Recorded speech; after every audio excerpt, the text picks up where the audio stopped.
Good evening and welcome to the regular meeting of the Kernersville Board of Aldermen. Today is Wednesday, January 31st, and we appreciate you joining us here tonight. I'll now call this meeting to order. We'll begin tonight with an invocation by Reverend Chuck Arson of Bunker Hill United Methodist Church. Thank you, Mayor. Let us pray. Eternal God, first, thank you. On behalf of all who are gathered here, thank you for your many and abundant blessings. Thank you for life itself. Thank you for strength and health to fulfill our callings, for friendships that feed our spirits. Thank you for these who have taken the responsibility of this important work. You have established and blessed the governing authorities to promote peace and order and justice in our world. Therefore, I pray tonight for our Mayor, Don Morgan, for the various levels of city officials, and in particular this assembled board.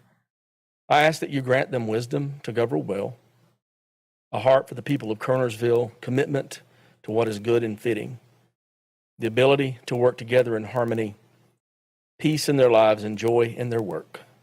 And in all things, I ask that your will may be done in and through us. In your most blessed name, amen.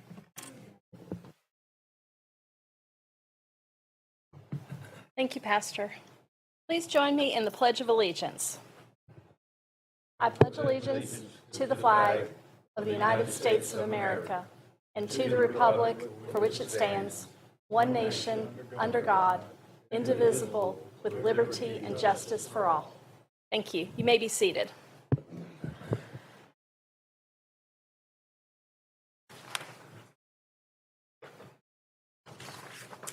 We'll begin this evening with a public hearing. When an agenda item is noted as a public hearing, persons attending shall be permitted to address the Board of Aldermen regarding the item under consideration. Those speaking in favor, speaking first, and those against, speaking second. Proponents and opponents shall each be given 20 minutes of time to speak, and may choose to allow one speaker to utilize that time or choose to allocate the time amongst different speakers. In the event the proponents or opponents have not designated a speaker or speakers to represent that view, the mayor shall divide the 20 minutes by the number of speakers wishing to address the board, and each speaker shall be allowed that given time within which to express his or her comments, ideas, and concerns. After the opponents speak, the mayor will allow the proponents 5 minutes for rebuttal. If the proponents choose to exercise this option, the opponents will also have 5 minutes for rebuttal. In the event that the proponents do not present a rebuttal, then the opponents shall be given no further time to speak. Our first item is public hearing 1A, financing of general improvements to various town facilities and paving improvements to town-owned roads. Madam Mayor and Board, you have in your packet a memo detailing the public hearing. Basically, the public hearing that's being held is really to consider whether or not to enter into a contract to finance these items or whether to pay for these items using general fund money. The board has already basically voted on these items in the 23-24 budget. It was in that budget as a lease purchase for all of these items. You see the table on the back that has the items listed. Now you have bait oil replacements at Station 43, paving improvements, 4th of July walking path improvements, town hall roof replacement, fuel island replacement, and equipment shed roof replacement, and structural renovations to the Kernersville Museum. The initial amount was $2.29 million. The paving, we're estimating that the paving and the paving of the roads and paving of the walking paths has increased a little bit since that estimate, and the roof here at Town Hall has decreased. So we're about $2.5 million. That is the amount that the board voted to approve a couple months ago when we went out to loan. So you have this for the public hearing. The public hearing is set up so that members of the town, citizens of the town, can come up and express their opinion one way or the other, whether we should finance it or whether we should do it as a payout all at once.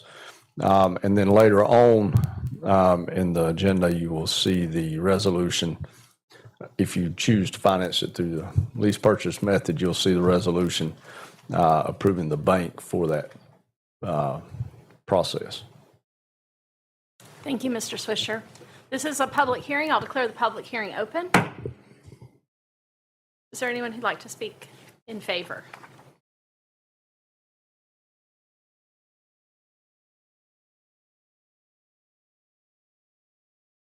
Seeing none, is there anyone who'd like to speak in opposition?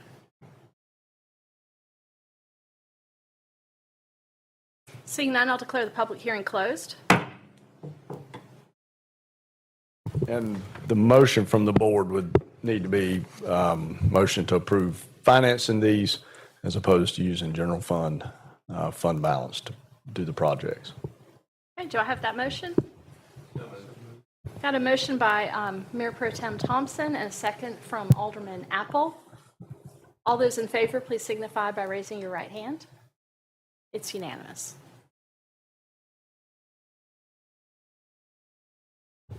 Okay, the next item is in our public session. Item A is speakers from the floor. Is there anyone who'd like to address the board on an item or concern that is not on the current agenda? If there's anyone who'd like to address the Board of Aldermen tonight about a concern they have that is not covered otherwise on this agenda tonight, this is an opportunity to do so. All right, seeing none, we'll move on to item 2B, consideration of an ordinance for Forsyth County to collect town of Kernersville taxes, liens, and assessments for 2023. Mr. Swisher? Item 2B, I'll cover item 2B and 2C at the same time because they're basically the same thing. Okay, so it's 2023 and also for then the prior years. Correct. Yes, ma'am. You'll need to vote on them separately, but I'll cover them both. It's what it is. This is a standard ordinance that we ask the board to adopt every year. As you all know, our property taxes are collected by Forsyth County. They do that, and then they get I think it's 1%. To do that, that's a lot cheaper and more efficient than what we could do it for. But in order to do that, we have to have this ordinance adopted by the board. Item C is for prior year taxes. Folks that don't pay them on time, they will go in and put some heat on them and collect some prior year taxes. And we also have to have the ordinance for them to do that. Okay, are there any questions? Do I have a motion to approve item 2B? So moved. Got a motion by Alderman Penix, Second. second by Alderman Gorham. All in favor? It's unanimous. All right, item 2C. This is taxes for prior years. Do I have a motion? So moved. Got a motion for approval by Alderman Gorham, Second. second by Alderman Thompson. All in favor? It's unanimous. Okay, item D is consideration of a right-of-way easement for Duke Energy at the Recreation Center located at the intersection of Union Cross Road and Shields Road. Mr. Swisher? This is the easement that Duke Energy needs to get power to the building. They have to come across private property. You can see it on the third item under that particular item. It's a sketch. You can see where our transformer, on-site transformer is, and Duke Energy needs to run the power to that transformer. It's an underground feed coming off the existing primary pole, but it does enter on our private property, so they need an easement to run it there. And if we want power at the building, then I would recommend to the board approving such easement. Do I have a motion to grant the easement to Duke Energy? So moved. Got a motion by Alderman Penix, look like a second from Alderman Gorham. All those in favor, please signify by raising your right hand. It's unanimous. Please tell them, Mr. Swisher, we would like to have power. We will make that known. All right, item E, consideration of an amendment to ordinance O, which means ordinance 2020-11 for control of access to town-owned, controlled, or leased property. Yeah, Madam Mayor and Board, I think Mayor Pro Tem Thompson, Alderman Penix, and the mayor were on the board when this was adopted. We adopted back in 2020 access to town property. And it's what it does is we've taken all the town properties and marked areas that basically are non-public forums. They're designated as work areas. And it's what that does is it prevents anyone from just walking in and walking around freely. They need to have basically an appointment or have town business. They don't have to have an appointment, but they need to be here on town business. So in other words, they don't need to just kind of walk in and wander around. That has become a problem in municipalities across the country with the First Amendment auditors that come in and they just wander around in municipally owned buildings and video. And then when you try to get them to leave, they will not leave unless you threaten to arrest them. So to prevent that, we have areas, you've probably seen it on the doors going into the main part of Town Hall. It says ordinance 020-11, work area, non-public forum, and they can't go beyond there, like I say, unless they have business in that area or they have an appointment. It's worked great. We've not had any problems. We've had some problems before that, but we've not had any problems since then. In fact, I had someone the other day email and said, do you allow videoing at Town Hall? And I said, yes, we allow it in areas that are non-public forums, or we allow it in areas where it's not a non-public forum and it's not a work area. And then they emailed back, said, is your staff trained in the First Amendment? And I said, yes, they are, and they will allow you to film in areas as long as they're not non-public forums and not work areas. So works great. We didn't have this. Some of the buildings we've acquired since then, one of them being the Botanical Gardens. You can see there we're recommending that it's all public, the first floor, but there is an underground basement to that where nobody needs to be unless you're really staff or with staff. And then the upstairs part, of course, is all office suites. So they don't need to just kind of wander around in there for various reasons. So we're adding that, adding the maintenance building down at Parks and Rec. Obviously, they don't need to be down there wandering around unless they're with staff because that's where all the equipment is. We don't want anybody to get hurt with some equipment, nor do we want anybody to steal any equipment. Of course, if they're going to steal something, they're not worried about the ordinance anyway. We also are adding the new house on Beeson Road that serves as an office for our Parks and Rec staff, and 2 of the fire stations, Colfax and Beeson Road. So that will bring up all of them that we currently own. We will come back once the new Parks and Rec Center opens up. We'll come back and kind of find out where we can do with there. So be glad to answer any questions. It's been a good ordinance here. It's really because before, all of you I'm sure remember, before we even had the officer at the front desk, we got most of the folks wandering in, and most of the problems we had were from people in magistrate court on Tuesday and Thursday. They would come in to the area there where my office is located, usually mad about the outcome in court. And it didn't, we had to escort them out several times. So now with that there, but without this ordinance, we can't really stop them from going in there because they can say, hey, it's a public building, I can go in there. But we've not had any problem out of it. In fact, we've shared our ordinance with probably, Keith, 4 or 5 other municipalities where their clerks have called and said, hey, what have y'all done to stop this? And so that's what we've done. It's worked great. And so we're wanting to just put it in place in the buildings that we didn't own at this time when it was adopted. Curtis, is it a crime to go in a place that you set aside as under this ordinance? Is it criminal? Under this ordinance, it is the way it works, and it's in page 2, John, under D. Unauthorized persons found by the town manager, his or her designee to be within the non-public forum and who refuses to leave the premises upon request to do so shall be considered a trespasser. But the first time we just give them a warning notice, and then if they don't leave, we can take criminal action against them.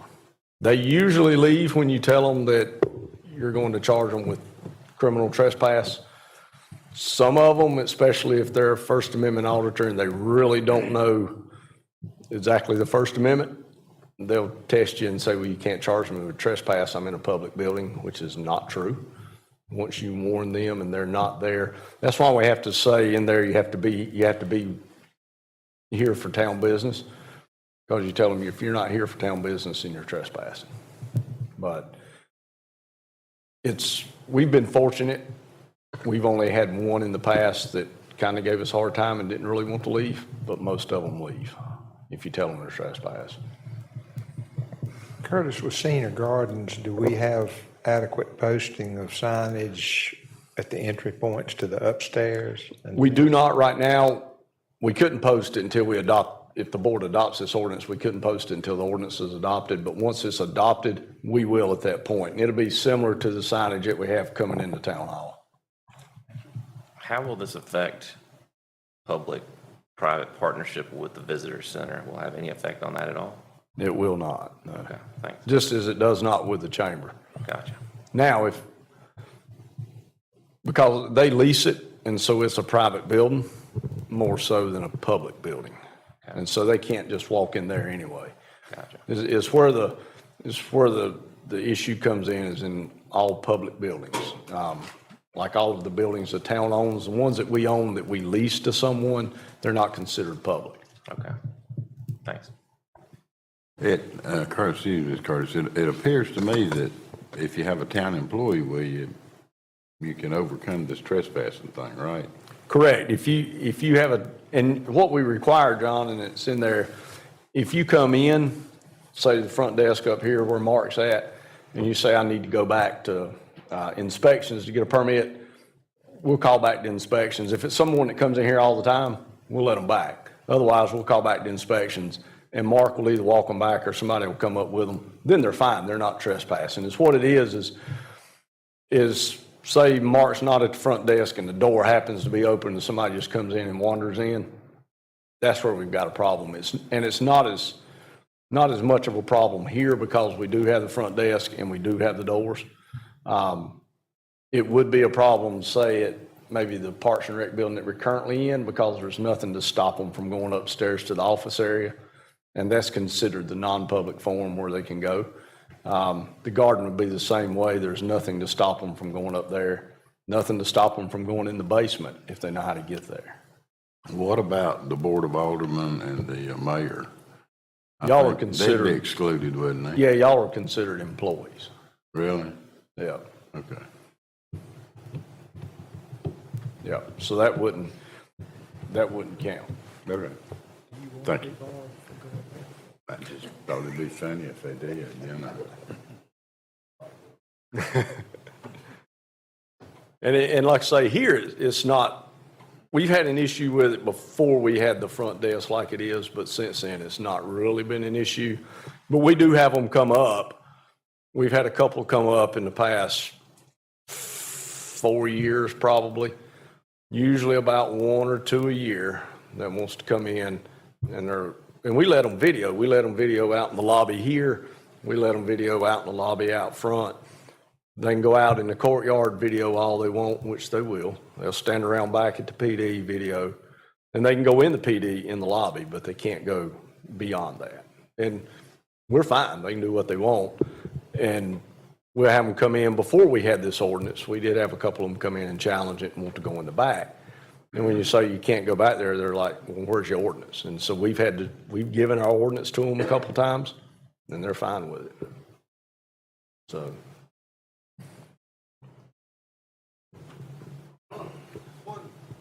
What is their purpose? I mean, do they all have the same purpose, or are they just testing you, or do they?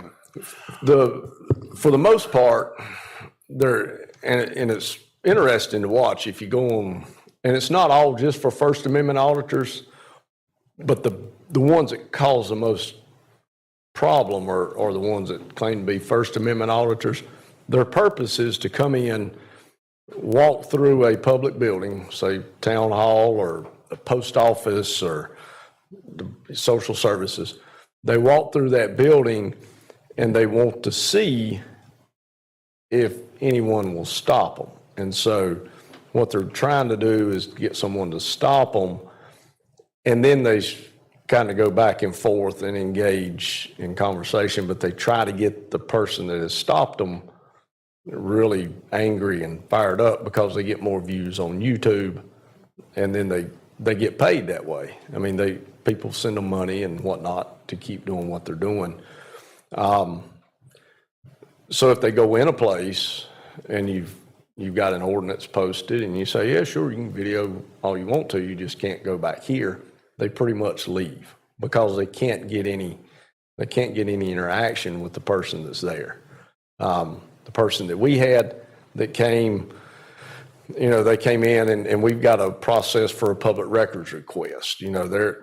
When they came in initially, they're like, well, I need to go back to community development to make a public records request. And we're like, no, our process is you fill out the form and then we'll process your public records request. You can either fill the form out or you can go online and submit it and we'll get you the information.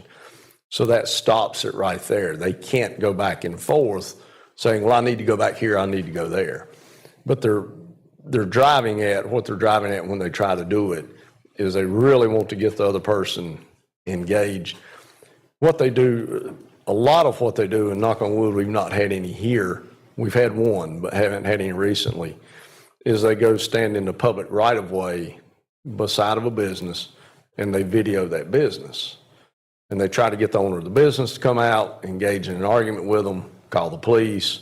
They want the police to come and tell them, hey, you got to leave, because they know they don't have to leave. They're in the public right-of-way. But they want the police to come tell them they have to leave so that then they can tell the police, well, you don't know what you're talking about. So we've not had that happen, but the whole game, so to speak, is to get the person to argue with them so that they can get more comments, more hits on YouTube and raise more money. I mean, that's basically what it's all about. So, and some of them are interesting to watch. If you get on nothing to do one day, just go on YouTube and type in First Amendment auditors, and I mean, a lot of them are really, really belligerent to the law enforcement. They'll cuss them, holler at them. Not a whole lot they can do. So to prevent that, we can just point and say, here's our ordinance. And that's about all they can do at that point. But ours wasn't just for them.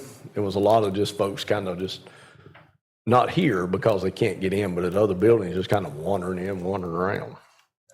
And we had that a lot before we put the best thing we ever did here was put the front desk right there where Mark is when you come in. Because we had a lot of traffic before that. Well, and he handles a lot of concerns. He does. Come in, and sometimes people are actually looking for the police department. They come in the front door. That you're correct. So. And our other concern with it was not really knowing. It wasn't the fact that we had a lot of people in the building. That was a concern, but not knowing who is in the building. If people can wander in and out freely, and say staff's not in the building, if they go back to say IT and no one's in IT, but they can get in there, who knows what they'll do, because staff's not always in their office. And if people can go in and out of the building freely, then, you just really don't know. So.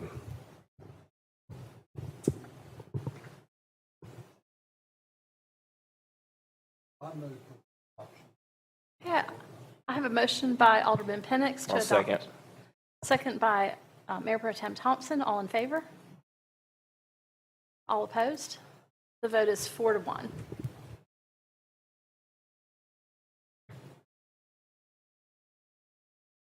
All right, item F is consideration of a resolution approving financing terms for the general improvements to various town facilities and paving improvements to town-owned roads.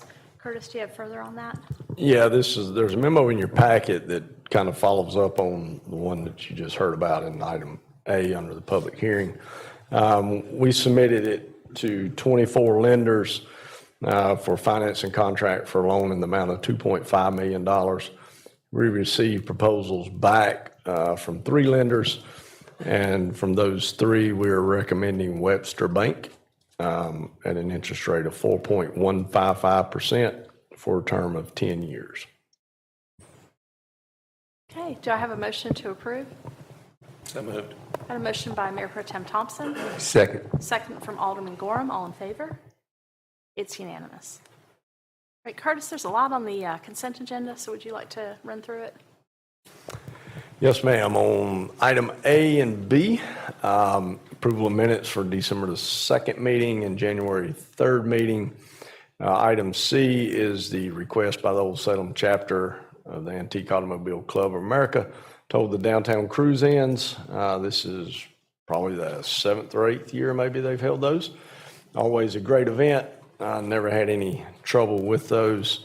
The next one is the Chamber of Commerce request for the dates that are on there for various events. I think the Spring Folly, the Recycle Day, Downtown Trick or Treat, things like that.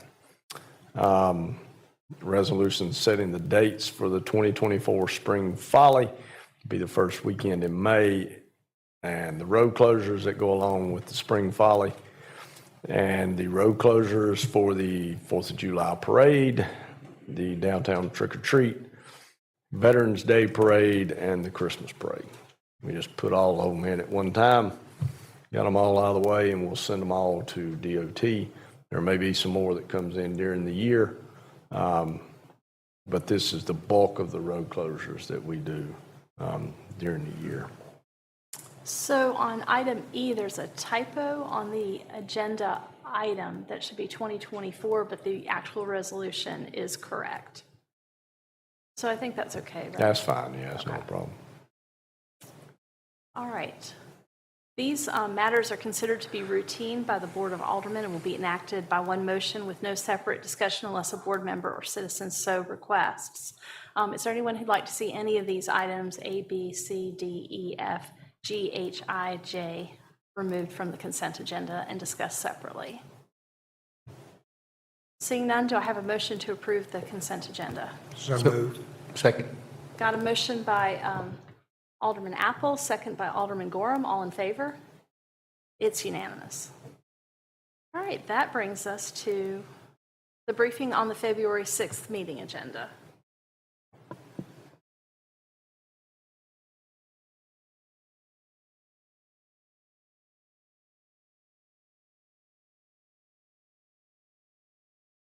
All right, so it looks like we've got the public hearing. Item A is on the Kernersville Development Plan, zoning docket KDP 68.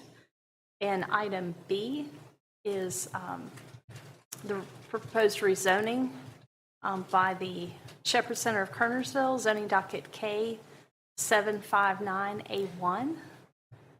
That would be multifamily at Linville Springs Road and Wooddale Drive.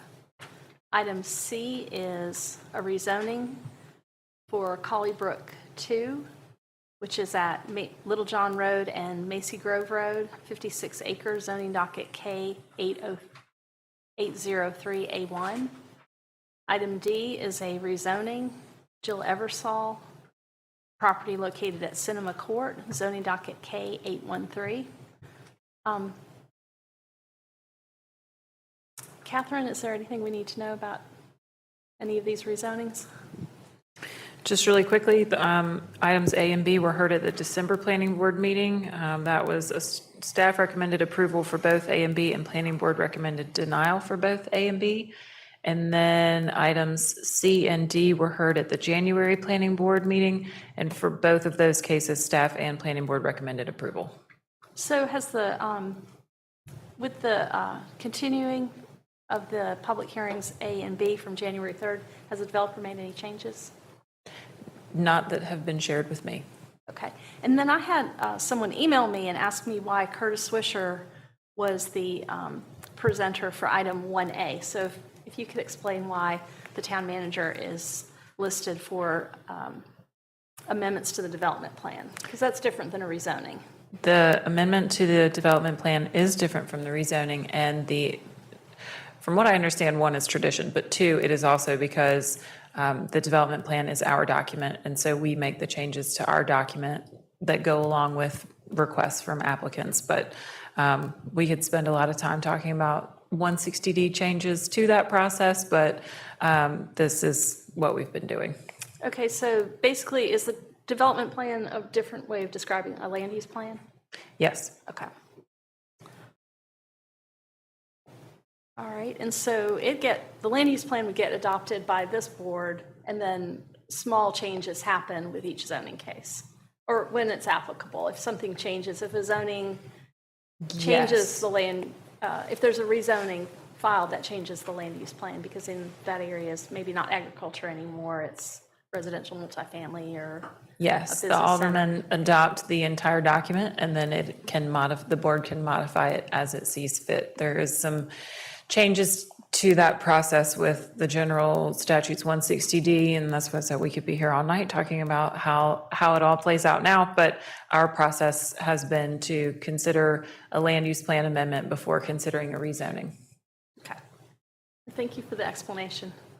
Catherine, is it my understanding that we are in the midst of looking at an overall revision to the land use plan? We have not started that yet due Okay. to other priorities this year in the Community Development Department that came up unexpectedly, but hopefully we'll start that soon. Okay, does anyone have any questions about the development plan or any of the rezonings that you'd like to ask tonight as you further review those cases? All right, so that takes us to the public session, and the first item on that, other than the speakers from the floor, is relating to the BMX letter of intent. Mr. Swisher?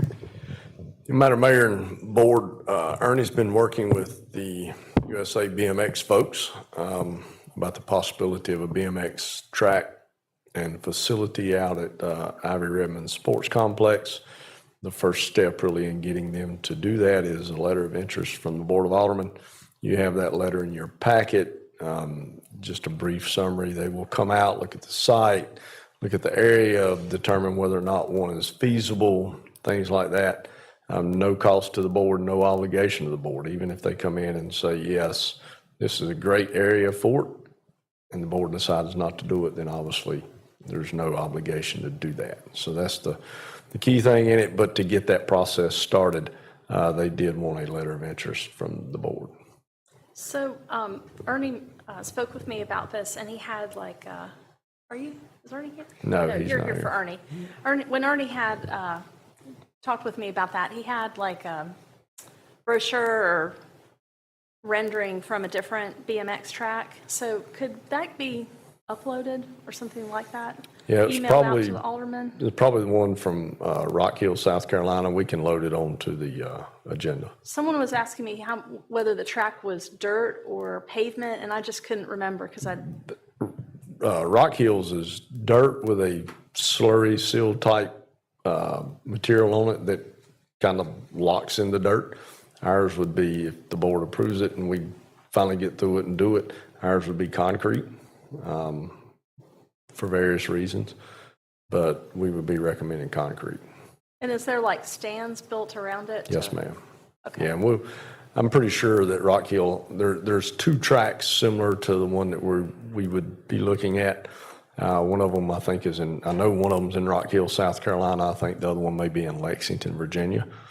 So we'll get a picture of one of those and load it on for the board. Okay. Rock Hill's facility is probably a little more elaborate than what we would be looking at initially if we do it. I mean, they have campsites and everything else for theirs, but of course we have the room to do it, but I don't know if that's something we would do or not, but we'll get you a picture of what the track and the facility itself looks like. Does anyone else have any questions? I do, Madam Mayor. How much acreage is normally involved in just the track and the stands, for example?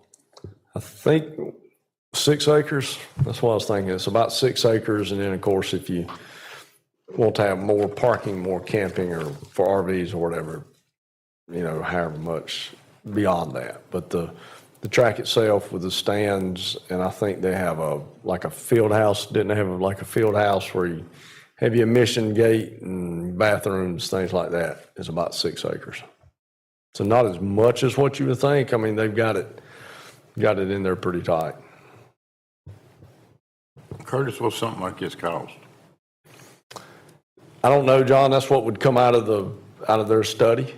Once they do the feasibility study and go through that, that would be something that they would tell us at that time, an idea of a general cost. I think the people of Kernersville would rather have a pool than a BMX track. Well, and We spent a lot of money in the last 2 years on the recreation department. yeah, and I think you're right. I mean, I think you would look at the pool, you would probably do the pool before you do the BMX, but keep in mind the BMX track, and I think it's in the memo, the BMX track is designed for the people of Kernersville that want to use it, but it's also as a sports tourism to bring in folks from the outside and drive that sports tourism. 1 week, I think for the BMX Nationals, 1 week in Rock Hill, South Carolina is about $9 million in tourism money to the economy. So it's a huge lick. So you drive that revenue year round, and it's what you get is if it generates $200,000-$300,000 in revenue directly to the town, it's paying for itself.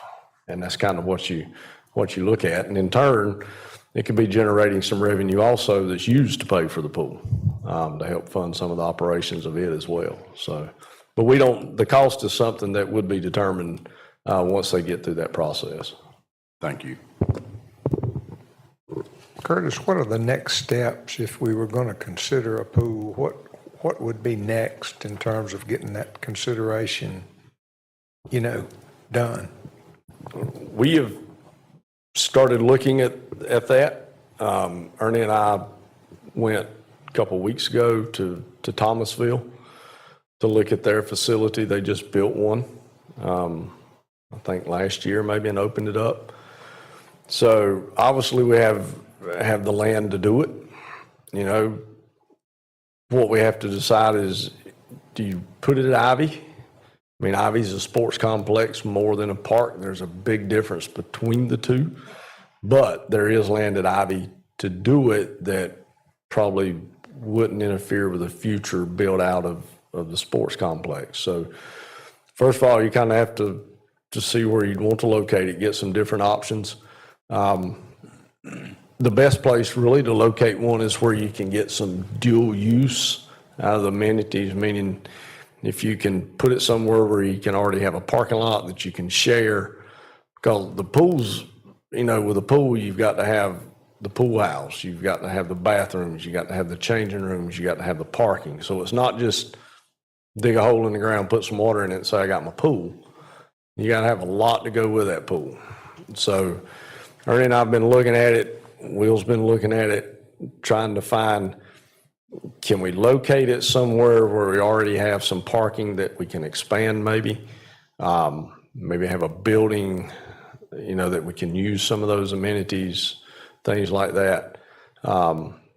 If it's at Ivy, where do we locate it at Ivy so that it's not something in the middle of a sports complex that's kind of, the sports activities, the baseball, the BMX, if it gets there, all of that doesn't really interfere with the pool.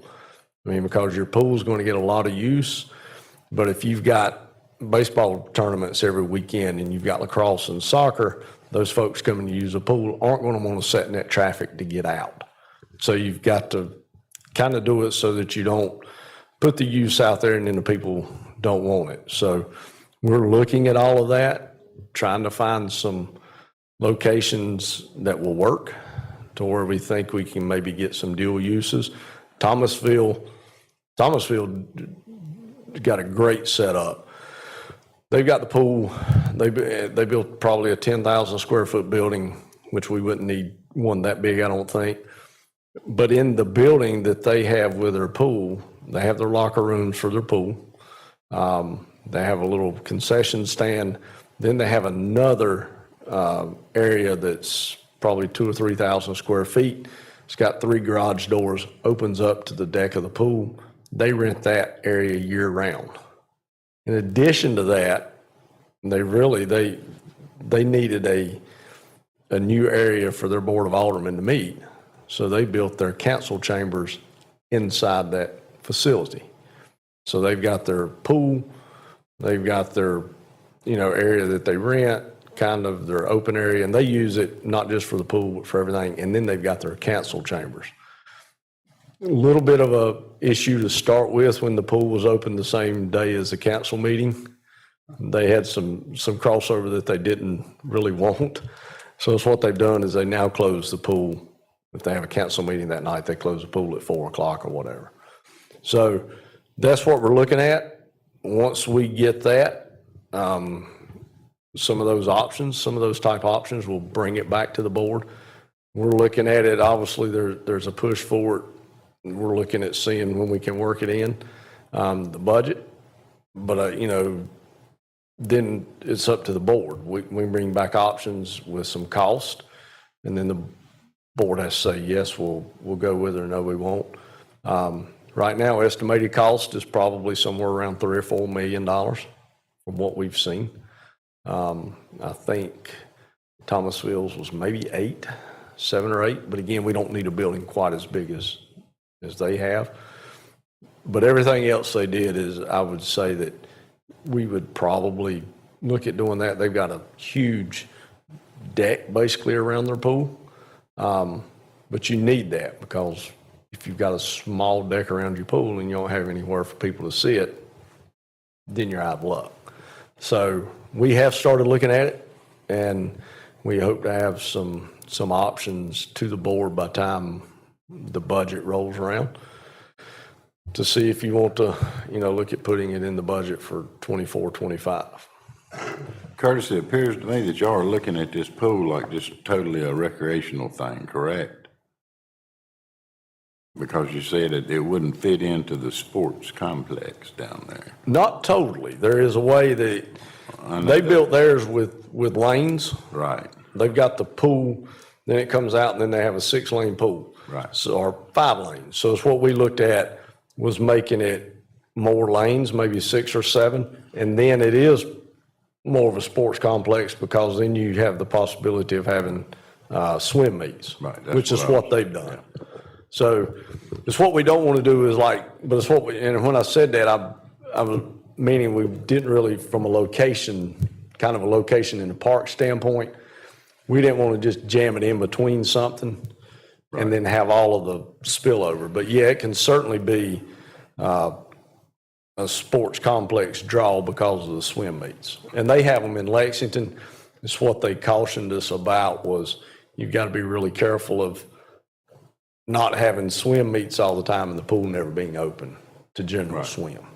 And so, but I think there is a possibility there, and they do that with theirs. I think they said all of the clubs, I think they have 3 or 4 swim clubs in Lexington, Thomasville, in that area. That's the pool they use. Right. And they say, we just have to schedule it so that it doesn't interfere. Good deal. Thank you. I like that.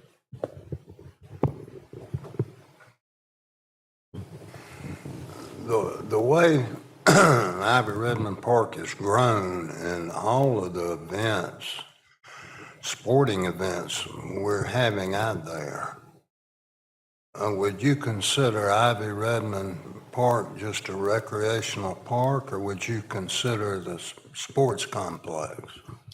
I mean, it says sports complex on the sign, which I didn't remember till Ernie told me, but I think it's more of a sports complex than it is a park, simply because, I mean, it's used, obviously, baseball, soccer, all of that, by the citizens of the town, but its biggest draw is bringing folks in from outside of town. And really, I mean, no one is going to go down there and go out onto the baseball fields and just strike up a pickup baseball game. That's not going to happen. So from that standpoint, it's not a park where you can just kind of roll up, go out, strike up a baseball game with you and your buddies. You got to go over to Civitan Park to do that. You're not going to go out and just strike up a 25-person soccer game either on the soccer fields, because they're used for league play, KSA, things like that. Now, you can go down, and you can go down and you can utilize a cross-country course to walk and so forth, which now we've started leaving the lights on at Ivy 3 nights a week so that folks can walk on the cross-country course and around the baseball fields and whatnot in the dark, because we don't really have the town doesn't have any facilities that are lit at night for walking. 4th of July Park's not lit at night. So they leave the lights on down there and they can go down there and walk. But on the flip side of that, you're not going to roll up down there. You would come closer to doing this than you would a baseball game, but you're not going to get 300 of your buddies that run and go down there and just have an organized race on a cross-country course without letting somebody know. So it's a sports complex in that sense that, yeah, you can go down and utilize it, but you can't just utilize it without reserving it and whatnot. And in the future, I think as it builds out, the amenities that go down there will be geared both. They'll be used by the citizens, just like if we do the BMX track, it could be used by the citizens, similar to the one in Rock Hill. But a big focus of it will be bringing in tourism from the outside to drive that, drive those dollars. I mean, right now, Ivy by itself generates about $250,000 a year in revenue, and that only grows.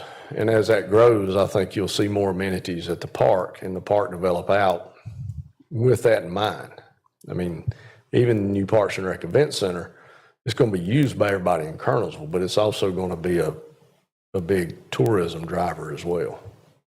So, Well, I've been down to Rock Hill, and for those of you who really want to see how it's supposed to be done, Rock Hill is just the example. I mean, it's amazing. And the tourism that Rock Hill has generated from their sports complex is just amazing. I mean, it's a model for the United States. Now, I've got one more question, and I've never really thought about this till tonight. What is the legal name of Ivy Redmond? it's Ivy Redmond Sports Complex. Because it's referred to mostly as Ivy Redmond Park, Yeah. you know. And again, I thought it was, because I told Ernie, I said, we need to call it Ivy Redmond, we need to change the name of it to Ivy Redmond Sports Complex. He said, it's already on the sign that way. I'm like, oh, okay. Well, I was out there today. I didn't know that till tonight. And I mean, I never look at the sign. And all of it will be a sports complex. It's like Rock Hill. I mean, Rock Hill they've got some parks, obviously, but they have a lot of sports complexes. But even in those sports complexes are amenities that the citizens of Rock Hill use all of the time. And I don't remember what the guy said. You might remember, Will might remember, but I think he said they drive about, $6 million, $8 million a year in revenue from their sports complexes. That's in direct revenue to the town of Rock Hill. So they obviously, they have a lot of folks coming in from the outside. So from that standpoint, it's a sports complex, but they do have amenities. Obviously, every amenity they have is used by the public. The biggest one, is their Rock Hill Parks and Rec Event Center, Civic Center, whatever they call it. They've got 3 or 4 basketball courts. Some of them they don't allow to be used by the public during the week. But the rest of them, you can go in and play pickup basketball during the week. Now, on the weekends, that's obviously not the case. So that would be similar to what ours is. Their BMX track, when we were down there, they had little kids out riding on the track. They got a kids track for those that aren't quite big enough to go off the top and go down. So all of it's a sports complex focus in that it drives that tourism dollars, and it drives enough that it pays for itself, but it still has the park feel to it in that the citizens can use it. Because ultimately, with the exception of Rock Hill has a mechanism in place a lot different than anybody else. It's paid for through the budget with tax dollars, and once it starts generating enough revenue, then it pays for itself. So, we see Ivy Redmond probably building out in the future as mainly a sports complex, but it will have some features always that folks will see it as a park. I mean, we have a park at Ivy Redmond. We have a dog park, and then we have the playground there. So there are features that everyone can use. It's on the Parks and Rec website.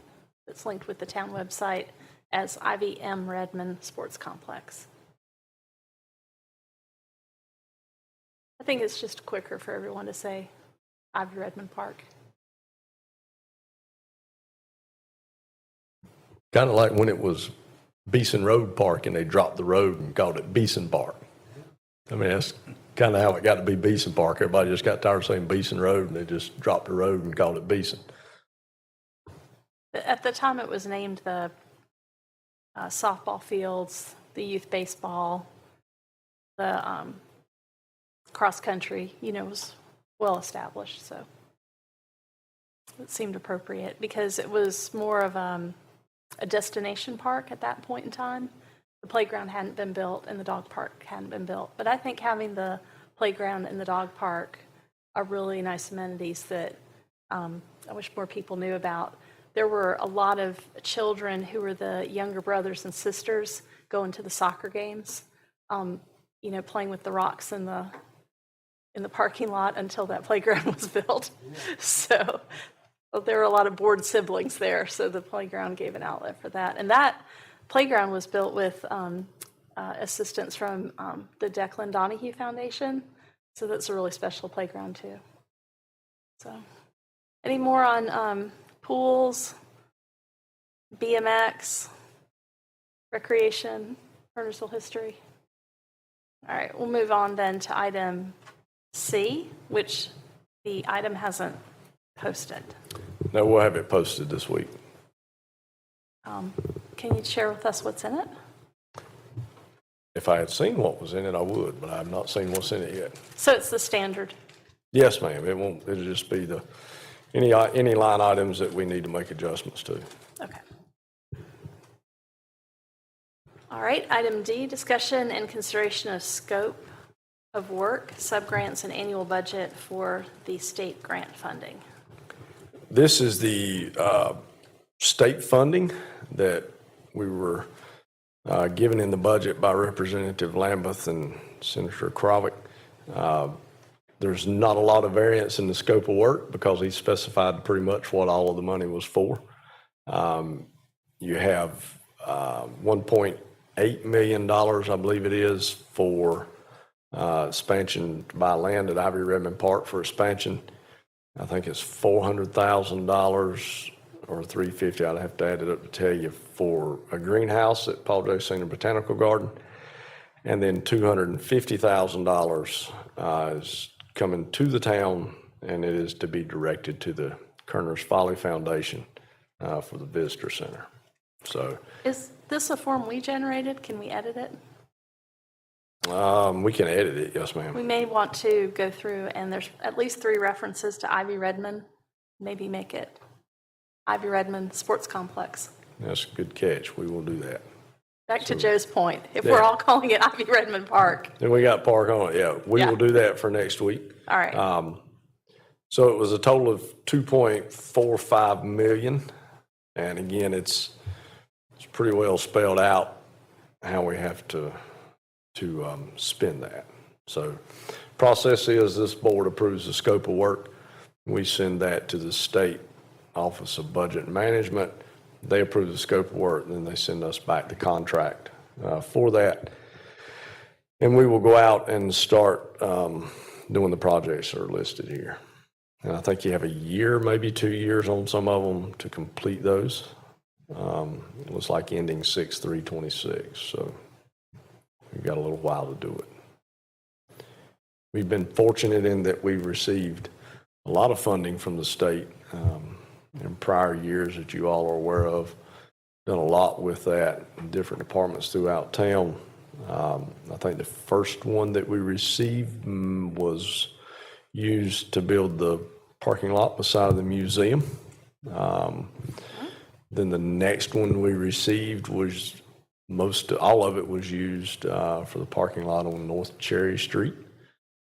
Town contributed some to that as well. And then we used some for the fire department, some equipment for the fire department. We've received money that we used for the range building down at the police firing range. Equipment for the police department, things like that. We received $1 million, I think, last year that was designated for land purchase at Ivy Redmond.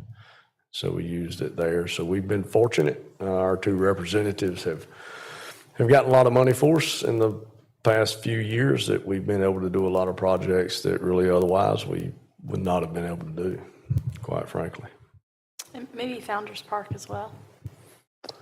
I think you're correct. I think Founder's Park may have actually been the first one that we did, even before the parking lot at the museum. I believe you're right. That was from the state. A portion of that, I think, $250,000 one year and like $150 the next year. I think we got about a total of $400,000 for Founder's Park. So it goes back, I guess, 6 years now. Every year we've gotten a little money in the budget to do something with. And it's helped out greatly, and it's made a lot of difference. So, appreciate their help on getting us that money. I think too, it's important that the advanced planning that we do to have a project that's worthy of being funded as well. It takes a lot of time to put together the proposed projects, and you sometimes have to put together the dreams of the community before you match it up with funding to make it happen. So, Yep. So thank you to our staff for their hard work and the detail-oriented nature of what they do to make these projects actually take flight. And you're exactly right, because a lot of times in the past, the money's not been specified for, hey, you have to do this with it, that with it. They send it to us, and we have to submit a project. So, having a good range of projects to choose from is always good. So staff keep some of those there, and we can give the board 3 or 4 good options and send them in, kind of prioritize them and send them in. So works out well.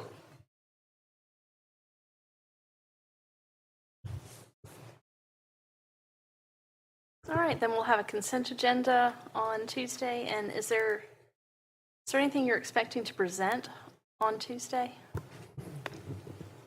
Not that I'm aware of right now. All right, well then let's go back to tonight's agenda. And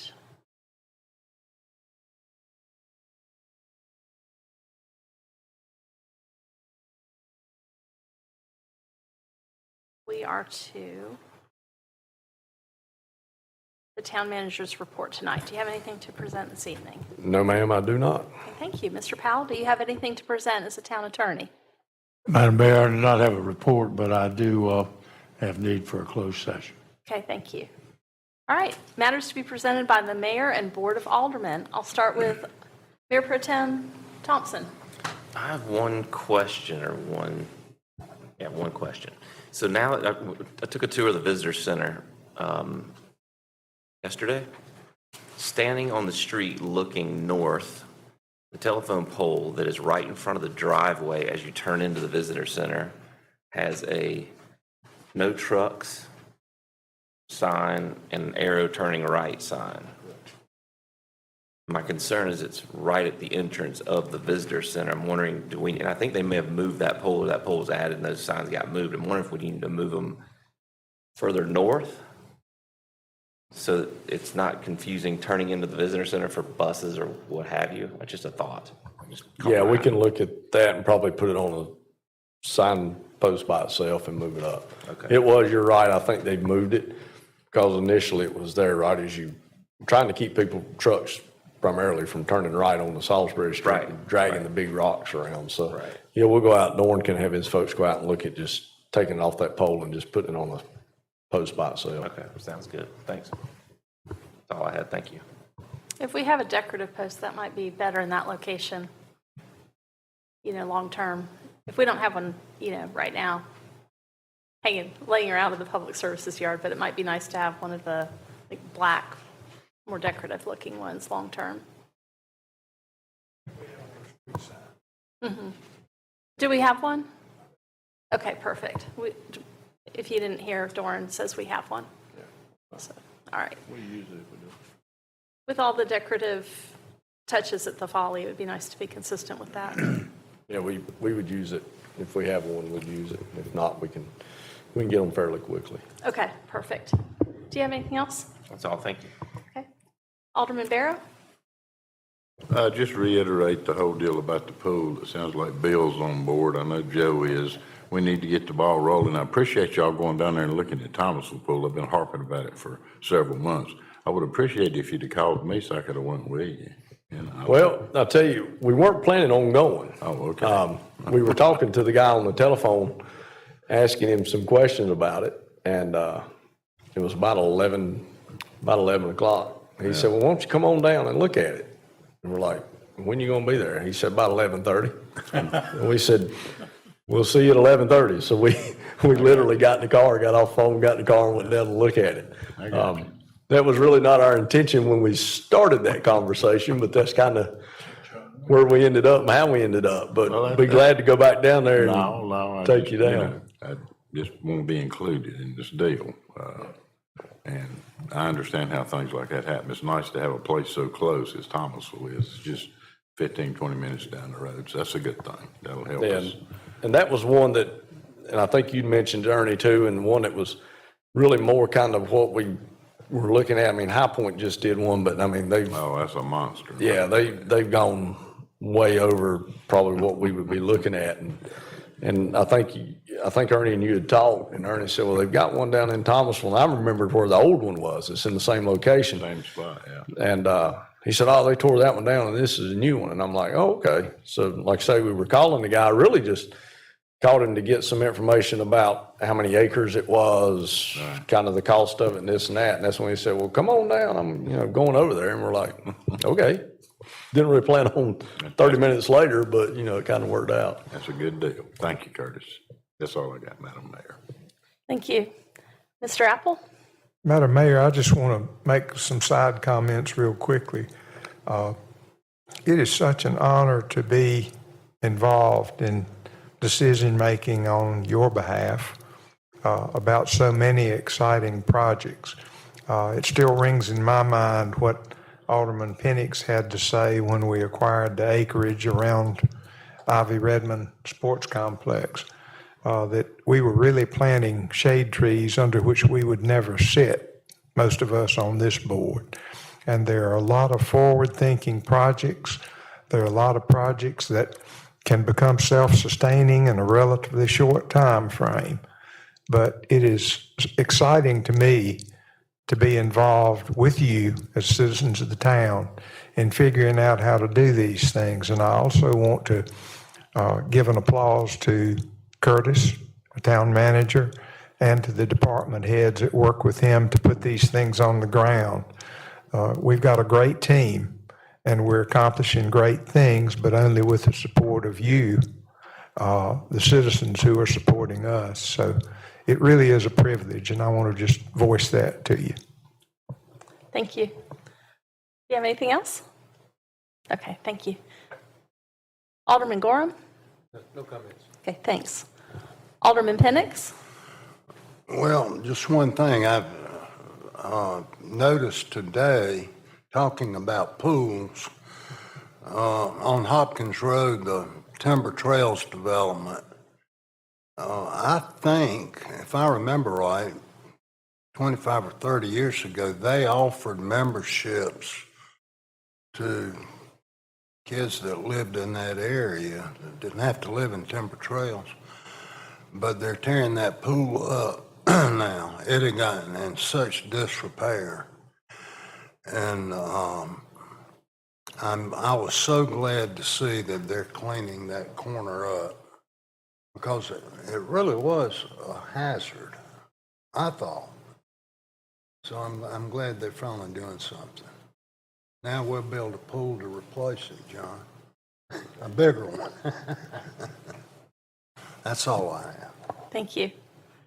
If there's no further business before the board in open session, can I have that motion for closed session? Madam Mayor, pursuant to North Carolina General Statute 143-318.11A3, I move that the board go into closed session to consult with an attorney employed or retained by the public body in order to preserve the attorney-client privilege between the attorney and the public body, which privilege is hereby acknowledged pursuant to A4 to discuss matters relating to the location or expansion of industries or other business in the area, including agreement on a tentative list of economic development incentives that may be offered by the public body in negotiations, and pursuant to A5 regarding to a contract concerning the purchase of real property. Okay, I have a motion. Do I have a second? Second. I got a motion by Alderman Gorham, second by Mayor Pro Tem Thompson. All in favor? It's unanimous. This meeting is now in closed session. Thank you for joining us.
All right. Welcome back to the regular meeting of the Kernersville Board of Aldermen. Is there any further business before this board in open session tonight? No. If not, can I have a motion to adjourn? Motion to adjourn. And a motion by Mayor Pro Tem Thompson, Second. second by Alderman Gorham. All in favor? It's unanimous. This meeting is now adjourned. Thank you for joining us.